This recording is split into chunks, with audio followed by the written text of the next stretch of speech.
way. So we have been working very hard on the purchasing side to do this. So it's going to be complicated, but we're prepared to it.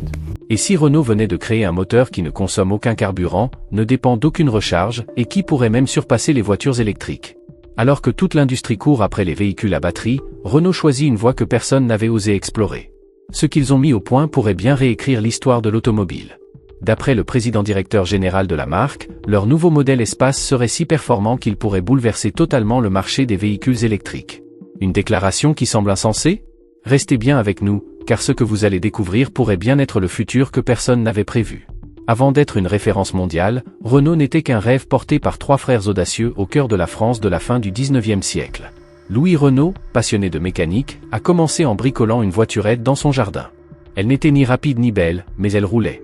Et surtout, elle a ouvert la voie à une révolution. À partir de là, Renault s'est rapidement imposé dans l'univers de l'automobile. Les premières voitures remportent des courses. Les moteurs sont robustes, fiables, innovants. Alors que d'autres peinaient à suivre, Renault accélérait avec assurance. L'entreprise devient un symbole de performance à la française, conquérant des marchés du Japon au Brésil. Mais Renault, ce n'est pas que des voitures. C'est aussi des moteurs pour camions, des innovations pour la Formule 1, des technologies hybrides qui changent la donne. Aujourd'hui, Renault produit plus de 4 millions de véhicules chaque année, ce qui la place parmi les 7 plus grands constructeurs au monde. Et ce succès ne repose pas seulement sur des chiffres, mais sur la confiance des conducteurs. Prenons un exemple clair, la Mégane. Un nom qui parle à toutes les générations. En 2017 seulement, plus de 160 000 Mégane ont trouvé preneur.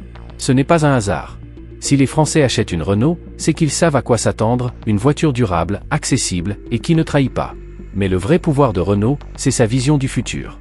Depuis toujours, la marque se démarque par sa capacité à anticiper les grandes évolutions. Souvenez-vous du moteur énergie DCI, ou encore du système E-Tech hybride, capable d'offrir des performances étonnantes avec une consommation maîtrisée. Renault n'a jamais suivi la tendance. Elle l'a toujours devancée. Alors que le monde entier se jette sur les batteries et les bornes de recharge, Renault travaille en secret sur une autre voie. Une technologie sans essence, sans câble, mais avec un potentiel immense. Son nom? Hydrogène. Mais pourquoi Renault miserait elle sur une technologie que peu osent développer? Pourquoi aller à contre-courant du marché alors que l'électrique devient la norme? Ce pari audacieux du PDG de Renault pourrait bien être le mouvement qui renverse la table, redéfinissant tout ce que l'on croyait savoir sur l'avenir automobile. Et tout commence par un seul mot, hydrogène. Un mot simple, mais qui pourrait bien devenir le moteur d'une révolution silencieuse. Il n'y a pas si longtemps, l'idée d'un véhicule sans essence, ni bruit, ni pot d'échappement relevait de la science-fiction.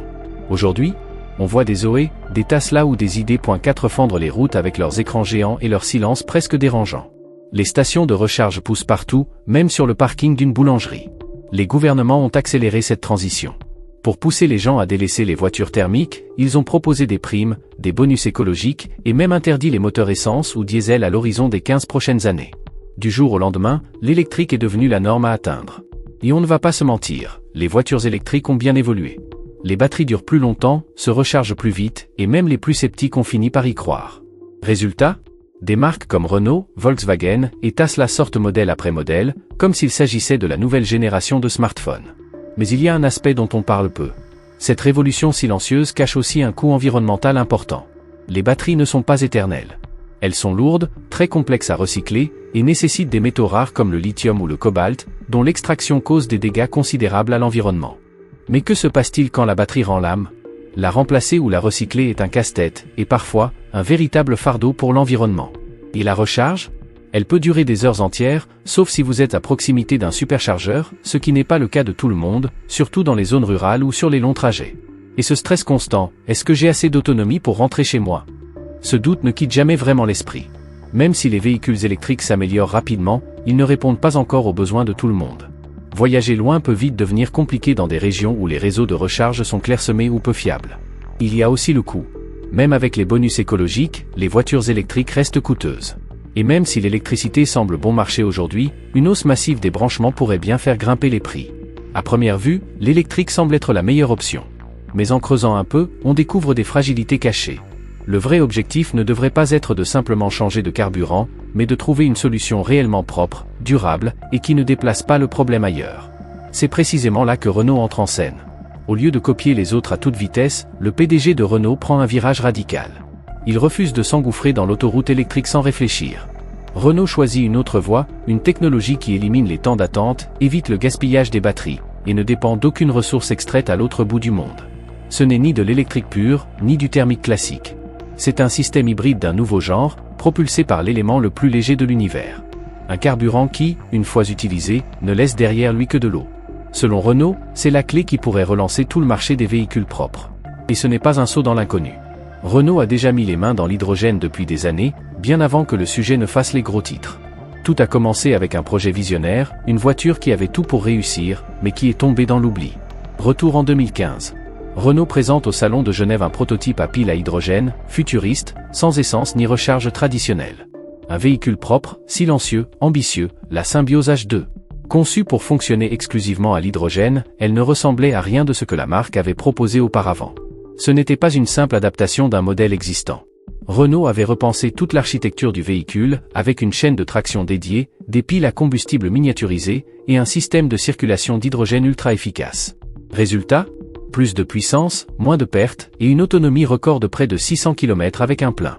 Imaginez, une consommation équivalente à près de 4 litres au 100 km, zéro émission autre que de la vapeur d'eau, et une conduite fluide, puissante, sans à-coups. Sur le papier, tout était réuni pour une révolution verte. Mais le succès commercial n'a pas été au rendez-vous. Et ce n'était pas à cause de la voiture. Le problème, c'était le monde autour. Les stations à hydrogène étaient rarissimes. En dehors de quelques zones en Allemagne ou en Île-de-France, il était quasiment impossible de faire le plein. Et aucun automobiliste n'achète un véhicule qui ne peut pas l'emmener en vacances sereinement. En plus, l'hydrogène faisait peur. Trop technique. Trop nouveau. Trop incertain. Pendant ce temps, les voitures électriques gagnaient du terrain. On en parlait partout. Les stars en conduisaient, les publicités s'enchaînaient, et les bornes poussaient comme des champignons. L'État multipliait les aides, mais pas pour l'hydrogène. Le résultat ? La Symbiose H2 est restée un mirage. Renault a mis fin au projet discrètement, tout comme à d'autres versions hybrides et électriques expérimentales à cette époque. Mais pour Renault, ce n'était pas un échec, c'était une leçon. Ce que l'entreprise a gagné dans cette aventure, c'est de l'expérience précieuse. La technologie fonctionnait. Ce n'est pas la science qui posait problème. C'était le timing. Le monde n'était tout simplement pas encore prêt. Alors Renault a fait ce que font les stratèges intelligents, observer, apprendre, patienter. Laisser la vague électrique s'installer, sans perdre de vue l'arme secrète qu'ils avaient toujours gardée sous le capot. Aujourd'hui, ils reviennent. Mais pas seuls. Renault a uni ses forces avec Plug Power, un spécialiste des systèmes à hydrogène. Ensemble, ils ont travaillé dans l'ombre pour corriger tout ce qui n'allait pas avec la première tentative. Meilleure autonomie, technologie plus mature, composants plus légers et surtout, lancement dans un véhicule que tout le monde connaît et adore. Son nom ? Renault Scénic H2, et ce n'est pas une simple mise à jour, c'est un retour en force. Un pari technologique qui pourrait ébranler toute l'industrie de l'électrique. Ce que cache cette nouvelle version du Scénic n'est pas uniquement un système innovant, c'est une remise en question de l'avenir même des voitures électriques. Le retour de Renault dans le jeu de l'hydrogène est bien plus qu'une prise de risque. C'est une stratégie lucide, fondée sur l'expérience. Après les leçons tirées du projet Symbiose, Renault revient avec un SUV plus spacieux, plus abouti, plus rassurant. Cette fois-ci, ils ne sont pas seuls. Plug Power est à leur côté pour corriger les défauts du passé et faire de l'hydrogène une alternative sérieuse, pas juste un rêve d'ingénieur. À première vue, le Scénic H2 ressemble à n'importe quel SUV Renault. Mais en dessous, c'est une révolution.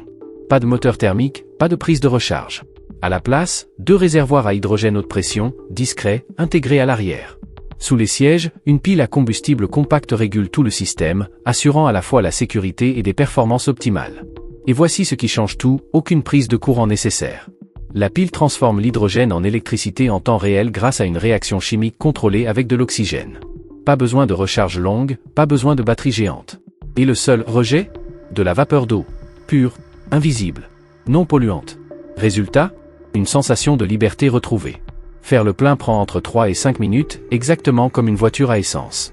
Et une fois le réservoir rempli, le Scénic H2 offre une autonomie équivalente aux meilleurs véhicules électriques, sans la peur de tomber en panne au milieu de nulle part.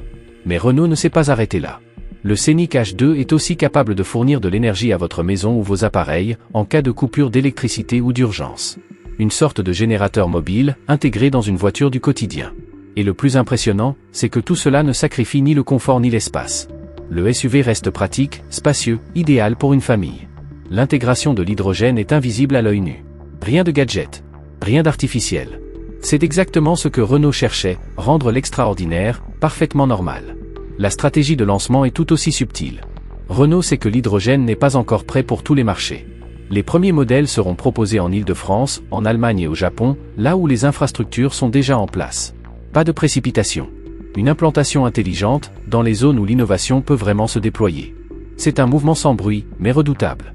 Pas de campagne géante. Pas d'annonce choc. Juste une exécution soignée, un bon calendrier, et des alliances bien choisies. Et c'est peut-être ce calme stratégique qui représente la plus grande menace pour l'industrie électrique actuelle. Tandis que d'autres s'obstinent à créer des batteries plus grosses, des bornes plus rapides, Renault a contourné toute cette complexité. Il propose une autonomie généreuse, une recharge éclair, et zéro émission, dans un véhicule déjà adopté par des milliers de familles. Mais cela soulève une question capitale. Que se passera-t-il si Renault applique cette technologie à l'ensemble de sa gamme ? Si le Scénic H2 fonctionne aussi bien, que dire d'un Captur H2 ? D'une Clio ? Ou même d'un trafic utilitaire propulsé à l'hydrogène ? L'hydrogène est enfin prêt pour la scène. Ce qui l'empêchait de briller, c'était l'infrastructure. Pas la technologie. Mais cela change. Rapidement. De nouvelles stations voient le jour partout en Europe. L'Allemagne investit pour alimenter ses flottes de poids lourds. Le Japon l'intègre à son plan énergétique national. Et la Chine, premier marché automobile mondial, déploie des milliards d'euros pour construire le plus vaste réseau de ravitaillement en hydrogène au monde. Ce n'est plus une hypothèse. C'est en train de se produire. L'hydrogène n'est plus un test gouvernemental. C'est devenu une priorité industrielle mondiale. Non seulement pour les voitures, mais aussi pour les bus, les trains, les poids lourds. Là où les batteries montrent leurs limites, l'hydrogène prend le relais. Et ce n'est pas tout. Les réseaux électriques sont sous tension. Certains pays demandent même de ne pas recharger sa voiture électrique pendant les heures de pointe. L'infrastructure ne suit plus. Il faut produire plus d'électricité, mais nous n'en produisons pas assez. Puis il y a le casse-tête des batteries. Les métaux rares comme le lithium ou le cobalt sont difficiles à extraire, chers et polluants à produire. Les ressources sont limitées. Et avec la demande qui explose, les prix grimpent, le recyclage stagne, et l'image de la voiture électrique 100% propre s'effrite. C'est ici que l'hydrogène reprend sa revanche. Avec l'hydrogène, le réseau électrique ne sature pas.